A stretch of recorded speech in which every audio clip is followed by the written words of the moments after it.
Amidst the suffocating tension of the Cold War, when Soviet paranoia reached unimaginable levels, a group of scientists in Moscow embarked on an experiment that promised to uncover the darkest secrets of the human mind. The idea was simple, but the consequences would be devastating.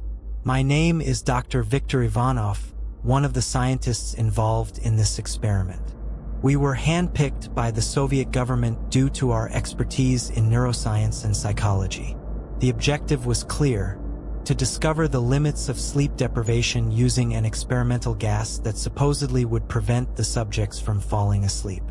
The experiment would be conducted in an underground bunker, away from curious eyes and external interference. The bunker, located in the frozen depths of Siberia, was an impenetrable fortress. The environment was designed to be functional, without any comfort. The walls were cold concrete, and the relentless fluorescent lights never went out. The confinement conditions were severe. There were no windows, and the only connection to the outside world was a series of cameras and microphones that allowed us to observe every movement and sound made by the prisoners. 5 political prisoners were chosen to participate in the experiment.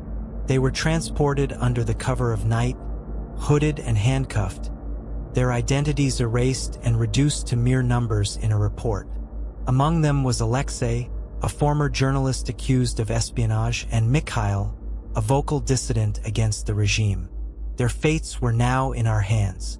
Upon arriving at the bunker, the prisoners were placed in individual cells, equipped only with the essentials: a hard bed, a toilet, and a small sink. There were no clocks, and the absence of any indication of time was part of the plan. We wanted them to lose track of hours, days, and time itself. The experimental gas, called Gas 736, was introduced into the ventilation system. The prisoners were informed that they would be constantly monitored and that any attempt to sleep would result in severe punishment. First, everything seemed to go as planned. The first 24 hours passed without notable incidents. We watched attentively through the cameras, noting every detail. However, after 48 hours, the effects began to manifest.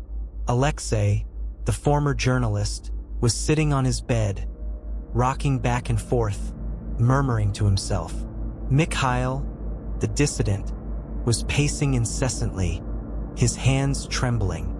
The other prisoners showed signs of increasing agitation, unable to find any form of relief. The gas kept their brains in a constant state of alertness, and the lack of sleep was starting to take its toll. Small murmurs echoed through the cells, as if they were beginning to hear voices. Voices that weren't there, or maybe they were. The line between reality and hallucination was beginning to blur, and we, the scientists, were on the edge of an unknown abyss. Observing these initial changes, we couldn't help but feel a growing unease.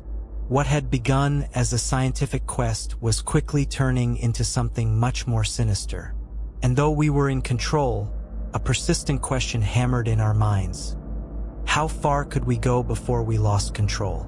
The days stretched into an endless sequence, and the tension within the bunker increased each day. We were on the 5th day of the experiment, and the effects of sleep deprivation were beginning to show alarmingly on the prisoners. The first to show visible signs of deterioration was Alexei.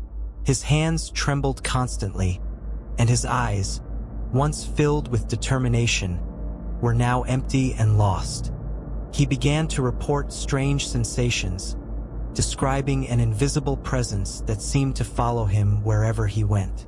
It's like someone is whispering in my ears, but when I turn around, no one is there, he said, his trembling voice echoing through the intercom. Mikhail was not immune to the effects either. He began to exhibit increasingly strange behavior. He paced in circles incessantly, murmuring to himself about conspiracies and invisible threats. "They are watching us," he said, his eyes wide with fear. "It's not you, it's others. They want our souls." The behavioral changes of the prisoners were meticulously recorded by us, the scientists. Every word, every gesture, every expression was noted and analyzed. Our diaries were filled with detailed observations of the mental and emotional deterioration of the subjects. It was evident that the gas, while effective in keeping them awake, was having severe side effects. Tatiana, a young scientist in our group, was particularly concerned about the emotional changes in the prisoners. "They are starting to show signs of psychosis," she observed, her eyes fixed on the screen of one of the monitors. "The growing paranoia, the auditory hallucinations. We are seeing rapid deterioration." I was also worried. Despite my leadership position, I couldn't help but feel a pang of guilt as I watched the prisoners suffering. They were being pushed beyond human limits, and the consequences were evident. On the 6th day, signs of physical deterioration began to appear. Alexei developed a severe rash, scratching himself until he bled. His breathing was irregular, and he seemed on the verge of collapse. Mikhail, on the other hand, began to lose weight rapidly, refusing to eat, convinced that the food was poisoned. The other subjects, though less vocal, also showed signs of decline. Nikolai, a robust and silent man, began to murmur to the walls, as if expecting a response. Young Dmitri started laughing without apparent reason, a laugh that reverberated through the bunker and filled the air with silent despair. And the only woman in the group, Irina, was in a constant state of vigilance, her eyes moving incessantly as if chasing shadows. Each passing day, it became clearer that we were dealing with something beyond our understanding. The voices they heard, the whispers filling their minds, were leading us to question the very nature of the experiment. We were exploring dark territories of the human mind, and the cost of this exploration could become high. Meanwhile, our own minds were beginning to be affected by what we witnessed. I started to wonder if we would leave there with our own minds intact. The experiment, which began with the promise of scientific discovery, was turning into a living nightmare. And though we were in control, the growing feeling was that something much more sinister was watching us from the shadows of the bunker, waiting for the right moment to reveal itself. The days that followed were the most disturbing of the entire experiment. The cameras clearly recorded the growing state of agitation and paranoia of the prisoners. The hours without sleep had turned into endless psychological torture. And then the whispers came. It all started on the 10th day. I was reviewing the camera recordings when I noticed something peculiar in the audios. Amidst the prisoners' voices, there were other sounds, soft and indistinct, like distant murmurs. At first, I thought it was some kind of interference in the system, but it soon became clear that the whispers were there, unmistakable and disturbingly persistent. The prisoners were the first to notice. Alexei, already on the verge of a mental breakdown, began to scream, pointing at the walls. "Do you hear? They are here. I'm not crazy." Mikhail, with his bulging eyes, whispered back, as if conversing with someone invisible. "What do you want from us?" he murmured repeatedly. Tatiana and I spent hours analyzing the recordings, trying to find a rational explanation. We adjusted the equipment, checked the integrity of the audio system, but nothing seemed out of place. The whispers were there, constant, but without apparent origin. It was as if the bunker itself was speaking. The tension among the prisoners increased daily. Paranoia spread like a contagious disease. Dmitri, who once laughed uncontrollably, now cried and huddled in a corner, covering his ears to muffle the whispers. Nikolai began to assault the walls, his fists bloody, while he screamed for the sounds to stop. Irina, always vigilant, began to babble prayers, seeking comfort in a faith that seemed to have abandoned her. We, the scientists, were equally shaken. Discussions about the origin of the whispers were constant and heated. Dr. Sergei Petrov, one of the most skeptical members of the team, insisted that the prisoners were simply succumbing to the pressure of sleep deprivation. It's collective hysteria, he argued. Their minds are disintegrating, and they are creating non-existent sounds.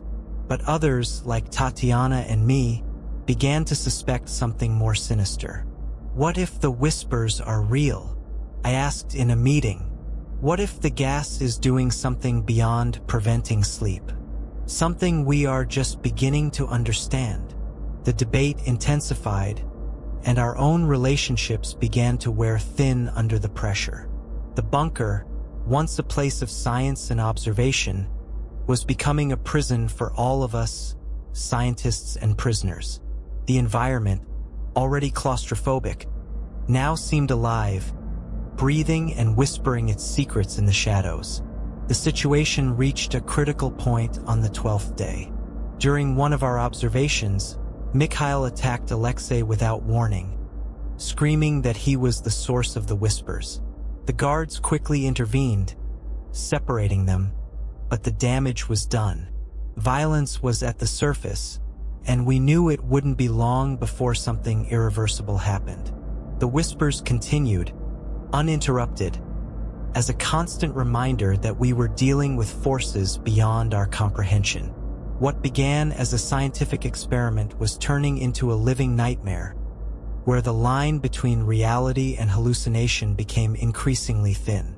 And deep in our minds, a persistent question grew. What if the whispers were more than just the result of sleep deprivation? What if something or someone was really watching us, waiting for the right moment to reveal itself? The days following the appearance of the whispers brought an alarming escalation in violence. The climate of paranoia and despair reached a critical point, and the prisoners, already on the brink of madness, began to turn on themselves and each other. The first act of self-mutilation occurred on the 13th day. Dmitri, who had gone from uncontrollable laughter to incessant tears, was found in his cell with deep cuts on his arms. He had used a piece of metal torn from his bed to injure himself, leaving the floor covered in blood. "They told me to do it," he murmured, his voice weak. "The whispers, they want my blood." The sight of blood and Dmitri's groans echoed through the bunker, increasing the already unbearable tension. The other prisoners began to scream and pound on their cell doors, demanding explanations, while the guards struggled to maintain control. The situation was quickly getting out of hand. We, the scientists, were in a state of shock. I met with Tatiana, Dr. Sergei Petrov, and the rest of the team to discuss the next steps. The conference room was filled with tension. "We need to stop the experiment," Tatiana insisted. "The prisoners are destroying themselves. This is no longer a simple observation of sleep deprivation." Dr. Petrov, however, was reluctant. "We are only a few days away from significant results. We can contain the violence. We just need to adjust the gas level and increase surveillance." While they debated, the violence continued to escalate. On the 14th day, Nikolai attacked Irina during what should have been a quiet meal. He accused her of being the source of the whispers, screaming that she was conspiring against all of them. The attack was brutal and only ended when the guards intervened, forcibly separating them. Irina was left with a black eye and several broken ribs. The scientists' response was immediate. We installed more cameras and microphones to monitor every movement of the prisoners, hoping to detect the first signs of violence before they occurred. However, this only seemed to fuel their paranoia. They felt constantly watched and pursued, which increased the tension even more.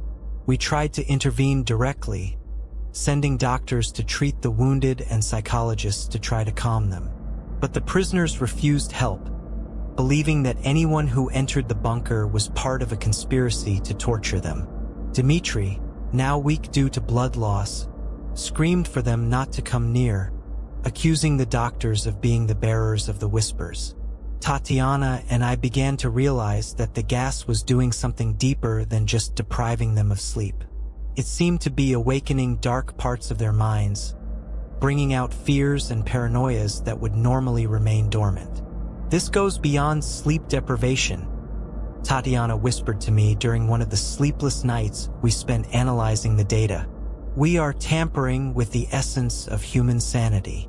On the 15th day, Mikhail had a complete breakdown. He started banging his head against the wall of his cell, screaming for the whispers to stop. The guards tried to contain him, but he was in such a frenzy that they had to sedate him by force. The sight of Mikhail, bleeding and unconscious, was a hard blow for all of us. We realized that the situation was beyond our control. Attempts at containment were useless. The prisoners were self-destructing, and any intervention on our part seemed to only make things worse. The team of scientists was divided between continuing the experiment in the name of science or stopping it to save the remnants of the prisoners' sanity, and possibly our own. The nights in the bunker became even more terrifying. The whispers did not cease, and the sensation of an invisible presence made the air suffocating. The 16th day marked the beginning of true chaos within the bunker. The prisoners, already on the brink of madness, became completely uncontrollable. Violence, once sporadic, was now a constant. Alexei, who seemed most affected by the whispers, had a complete mental breakdown. He started screaming incessantly, his words a mix of incoherence and despair. The guards, unable to calm him, were forced to isolate him, but this only intensified his fury. In an attack of pure insanity, he used his own nails to scratch his skin, leaving deep marks on his body. Nikolai and Irina, despite their previous differences, formed a tenuous alliance. But this alliance quickly deteriorated when paranoia reached its peak. They began accusing each other of being regime agents, sent to psychologically torture them. The tension culminated in a violent fight that left both seriously injured. Mikhail, still sedated, murmured incessantly, his words echoing through the bunker. "They are coming. We can't escape." He was a shadow of the man he once was, and his presence served as a constant reminder of the fragility of the human mind under extreme stress. Dmitri, who had already attempted self-mutilation, was now obsessed with the idea that the whispers would only stop if he made a sacrifice. His mental condition deteriorated with each passing hour, and his eyes, once full of fear, now showed a disturbing resignation. The scientists, including myself, were in a state of controlled panic. Our discussions, once academic, had turned into debates about the ethics of what we were doing. Tatiana was the voice of reason, insisting that the experiment should be stopped immediately. "We are destroying human lives," she said, her eyes full of tears. "This is not science. It's barbarism." Dr. Sergei Petrov, however, was reluctant to abandon the project. "We are on the brink of a revolutionary discovery," he argued. "If we can understand what is happening, we could save millions in the future. We can't stop now." I was torn. On one hand, scientific curiosity drove me to continue.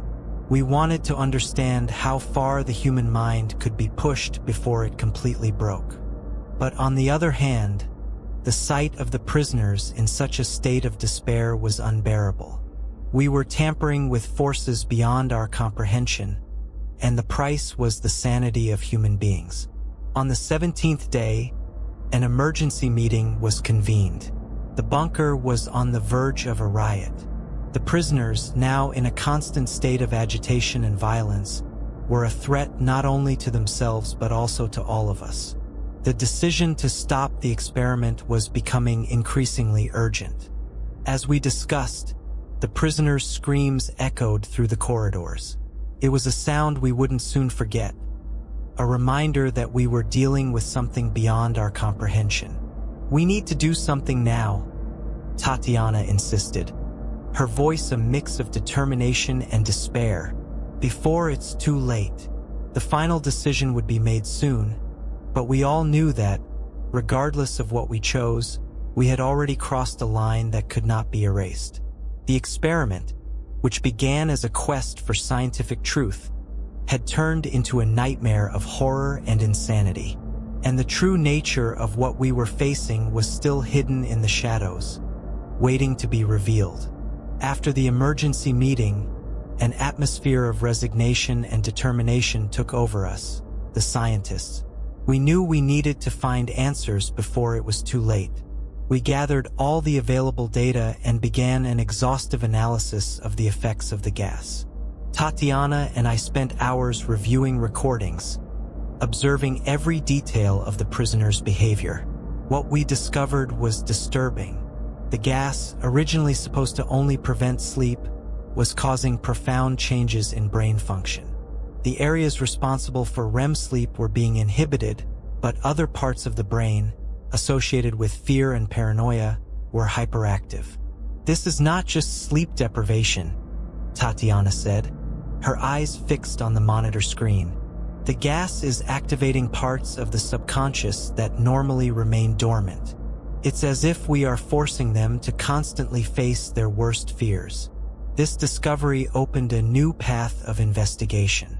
If the whispers the prisoners heard were manifestations of their fears and paranoias, then the gas was acting as a catalyst, amplifying these feelings to an unbearable point.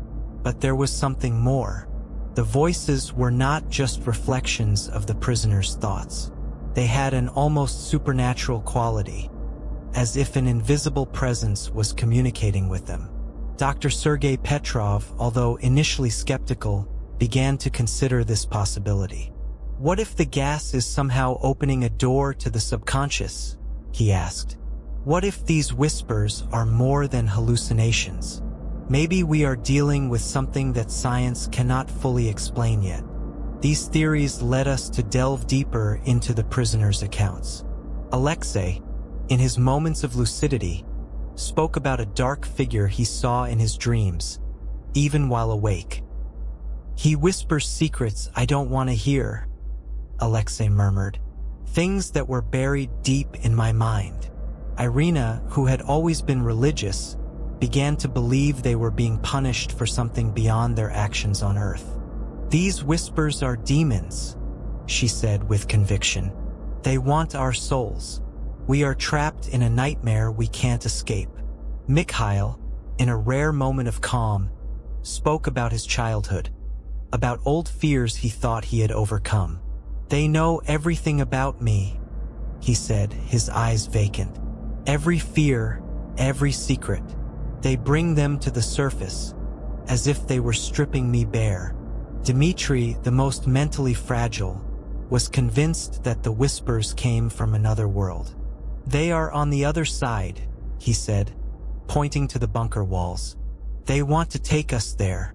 These accounts indicated that the whispers were exploring the deepest and darkest aspects of the prisoners' minds.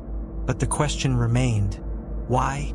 We were dealing with a phenomenon that defied scientific logic. During our analyses, Tatiana found something alarming in the audio sensor data. "Look at this," she said, enlarging a section of the recordings. There were patterns in the whispers, rhythms and frequencies that repeated, almost like a language. "This is not random," she continued. "It's as if someone or something is trying to communicate." This discovery left us perplexed and terrified. If the whispers were a form of communication, who or what were we dealing with? We were opening doors that perhaps should remain closed. The team was divided. Some, like Tatiana, wanted to stop the experiment immediately. Others, like Dr. Petrov, believed we were on the verge of a monumental discovery. I found myself in the middle of this debate, unable to decide what was more important, science or humanity. On the 18th day, the situation in the bunker was unsustainable. The prisoners were in a constant state of agitation and violence. We, the scientists, were on the brink of physical and mental exhaustion. The truth was that, Despite all our analyses and theories, we were not prepared for what we were facing. The gas, the whispers, the hallucinations, all of this was part of a puzzle we couldn't solve. And deep in our minds, the growing feeling was that we were tampering with something much more sinister than we could imagine. The 19th day brought events that defied all our expectations and beliefs. The bunker, already a cauldron of tension and fear, became the stage for manifestations that transcended scientific understanding. The prisoners began to exhibit abilities that seemed anomalous, almost supernatural. Alexei was the first. During one of his crises, he began to murmur in an unknown language. His words made no sense to us, but there was a force behind them, something that seemed to resonate in the bunker walls. When we tried to calm him, the bunker lights flickered, and an inexplicable cold took over the environment. It was as if Alexei was channeling an energy beyond his understanding. Irina, who had always been devout, began to have visions. She described dark figures and entities that seemed to float around her. In a moment of lucidity, she looked directly at us through the cameras and said, "They are here to judge us. We are in hell." Her words echoed in our minds, increasing the feeling that we were dealing with forces far beyond our control. Mikhail, even sedated, began to move objects with his mind. Initially, we thought it was a coincidence, but when we saw a chair slide across the floor without any physical intervention, we knew something was very wrong. He looked at us with eyes that seemed to see through the cameras, as if he was aware of our every move. Dmitri, on the other hand, demonstrated a physical resilience that defied logic. Despite the mutilations and lack of nutrition, he continued to move with an almost superhuman strength. He tore pieces of metal from the walls, creating improvised weapons, as if preparing for an imminent battle. These events led us to a deep ethical and moral dilemma. We were witnessing something that could rewrite our understanding of the mind and reality.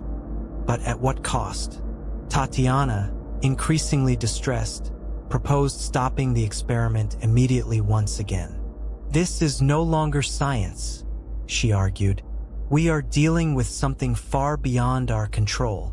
Dr. Petrov, despite his initial reluctance, began to relent. "We are playing with unknown forces," he admitted, his voice full of resignation. "Maybe it's time to consider the prisoner's well-being." I was torn. Scientific curiosity still pulled me to continue, to understand what we were uncovering. But the price was becoming unbearable. The bunker was turning into a battlefield between reason and the unknown. The tension within the bunker reached its peak on the 20th day.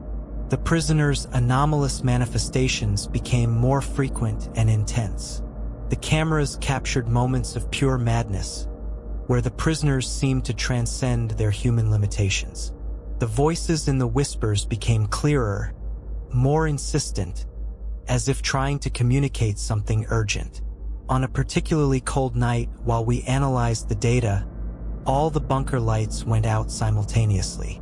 We were immersed in total darkness, the whispers filling the air around us. Tatiana held my hand, her skin cold and trembling. "They are here," she whispered, her voice full of fear. When the lights came back on, we saw that the prisoners had freed themselves from their cells. The ensuing chaos was indescribable. They attacked each other and us, the scientists, with a ferocity that seemed to have no natural origin. Alexei, Mikhail, Irina, Dmitri, they were all beyond redemption, consumed by a force we couldn't understand. Our only thought was to escape. But the bunker, designed to be a fortress, had become our prison. The doors were locked, the corridors dark and full of shadows.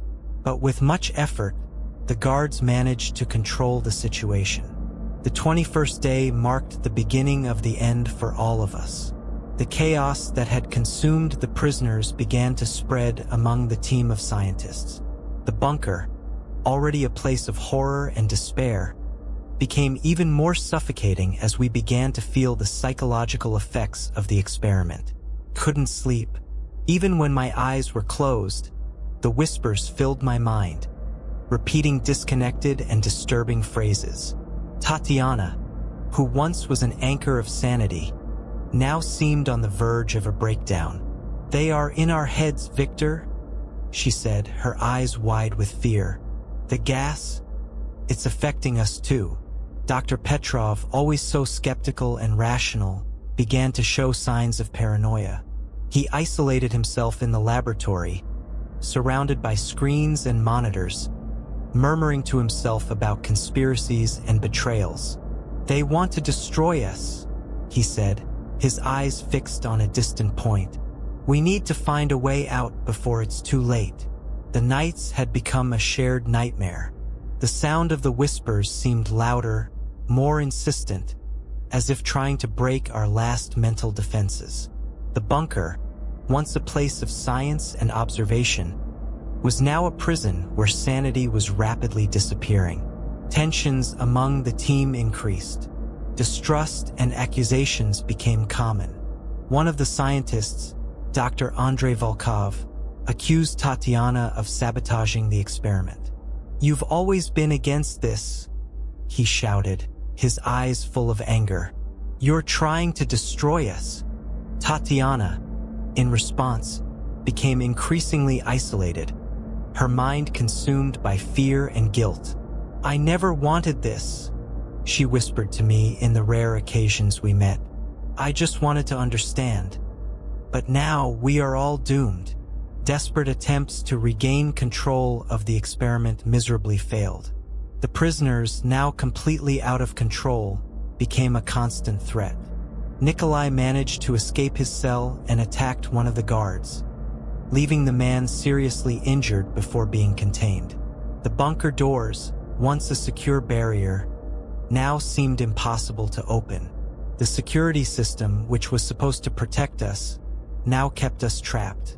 We were cornered, caught in a downward spiral of madness and despair. On the night of the 22nd day, things reached a critical point. Tatiana, unable to bear it any longer, tried to shut down the ventilation system to cut off the gas. Dr. Petrov, in a fit of paranoia, believed she was trying to kill them and attacked her. The ensuing fight was brutal, resulting in both being injured and even more desperate. I knew we needed a plan, something to get us out of that situation. I gathered what was left of our team and proposed a final attempt to regain control. "We need to stabilize the situation," I said, trying to sound confident. "If we can't, we will all die or worse." The response was mixed. Some were willing to try anything to regain control, while others, like Dr. Volkov, were too far into paranoia to trust any of us. "You're going to kill us," he repeated incessantly. "All of you." With the bunker disintegrating around us, we knew time was running out. The supernatural manifestations increased. The whispers were now a constant and oppressive presence. Every second spent, there was a step closer to madness. On the morning of the 23rd day, we made our desperate attempt to regain control of the bunker. We worked together, despite the tensions, to shut down the ventilation system and contain the prisoners. The process was slow and arduous, with every noise and shadow increasing our paranoia. Tensions and distrust among the scientists reached their peak when, during a critical adjustment to the system, Dr. Volkov had a nervous breakdown and attacked Tatiana again, this time with a wrench. The result was tragic. Tatiana was seriously injured, and Volkov, subdued by the other scientists, was locked in one of the prisoners' cells. We were on the brink of sanity. The bunker, supposed to be our laboratory, had become our purgatory. And while attempts to regain control continued, a terrible truth was revealed. The experiment had transcended the bunker walls and embedded itself in our minds and souls. The whispers, now part of us, did not stop. What began as a scientific quest was ending as a desperate struggle for survival, with each of us drowning in a sea of paranoia and fear. And in the darkness of the bunker, a persistent question echoed. Would we ever escape, or would we be forever trapped within the limits of our own madness? The 24th day began with an unsettling silence. The bunker was immersed in a palpable tension, and we knew that a confrontation was inevitable. The prisoners, now completely consumed by madness, were in a constant state of agitation and violence. And we, the scientists, were mere shadows of what we once were, each fighting to maintain a fragment of sanity. The explosion came in the afternoon. Nikolai, taking advantage of a guard's distraction, managed to escape his cell and led a revolt against us. He and the other prisoners, armed with pieces of metal and improvised tools, advanced through the bunker with uncontrolled fury. The ensuing chaos was a desperate battle for survival. I found myself cornered in one of the corridors, trying to block the entrance with furniture as the prisoners approached. Tatiana, despite her injuries, was by my side, her determination unwavering. "We need to find out the truth," she said, her eyes burning with a mix of fear and resolve. "About the gas, the whispers, everything." Our confrontation with the prisoners was brutal. Nikolai and Mikhail, driven by an almost superhuman force, broke through our initial defenses. Alexei, murmuring incomprehensible words, seemed possessed by a strange entity. Dmitri, with his empty and fixed eyes, attacked without any regard for his own safety. Amidst the chaos, Tatiana and I managed to reach the main laboratory, where all the experiment data was stored.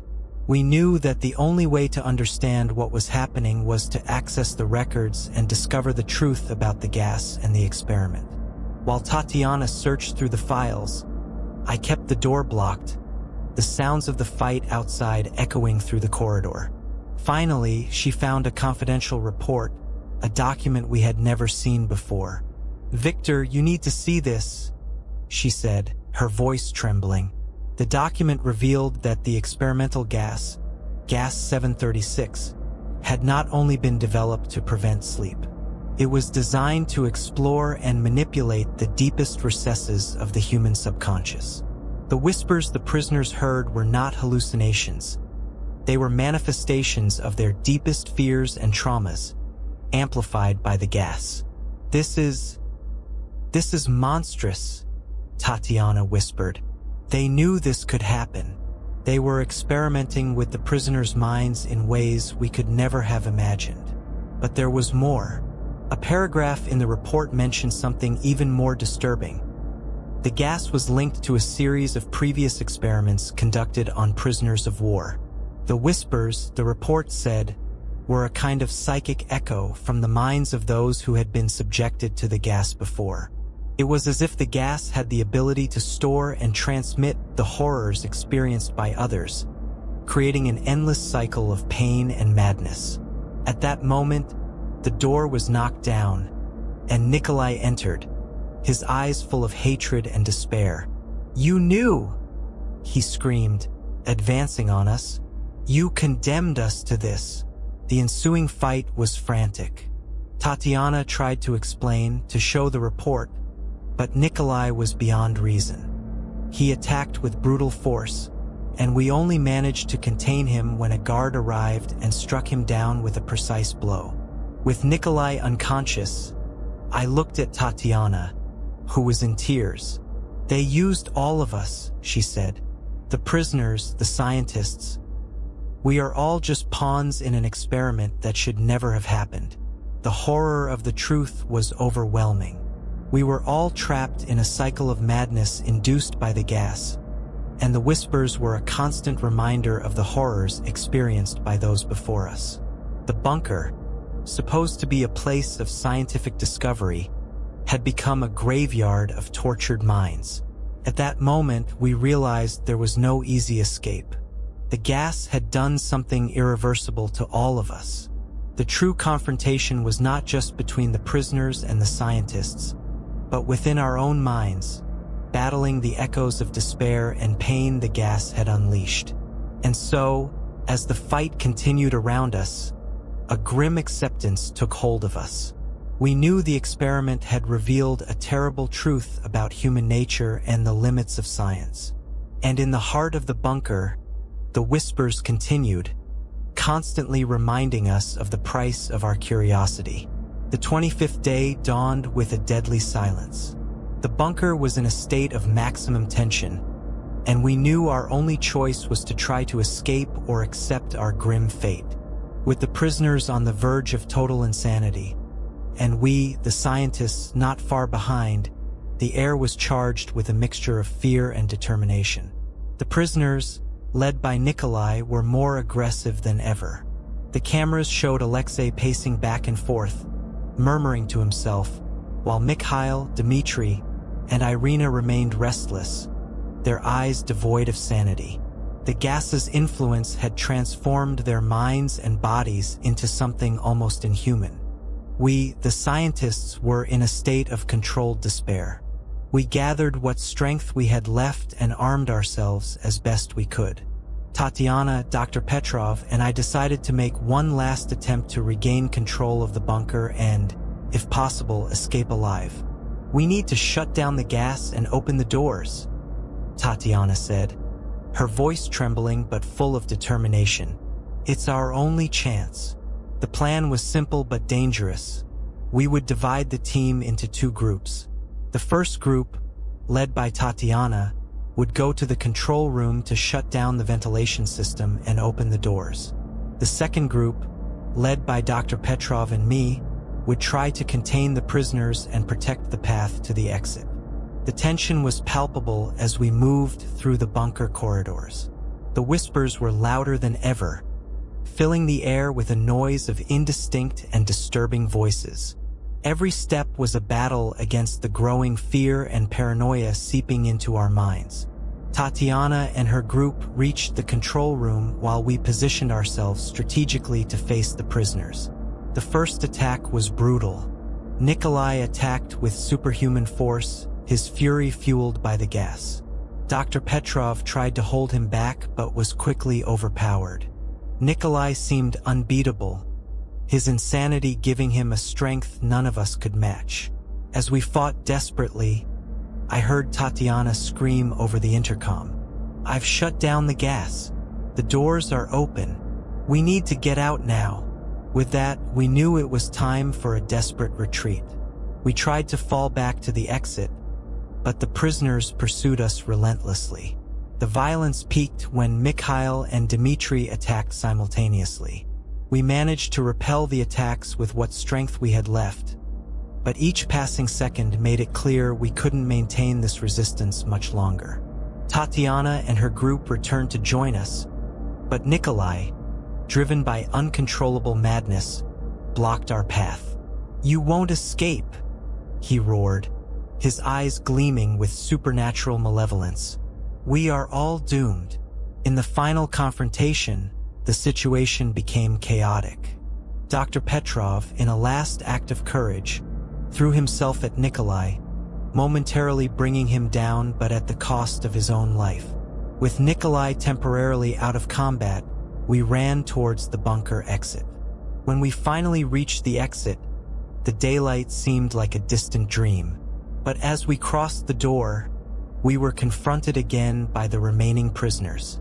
The fight for survival continued, and each of us knew that any hesitation would mean the end. Tatiana and I, along with the few remaining guards, made a final stand. The prisoners, now completely consumed by madness, attacked with unimaginable ferocity. The battle was intense, each second a desperate fight for life. Finally, in a sacrificial act, one of the guards managed to hold Dmitri and Irina long enough for Tatiana and me to escape outside the bunker. We ran through the icy snow, the sounds of screams and whispers still echoing in our minds. As we distanced ourselves, I looked at Tatiana. We were exhausted, injured, but alive. "We made it," I said, my voice hoarse. "We're free." She shook her head slowly, her eyes full of sadness. But at what cost, Victor? At what cost?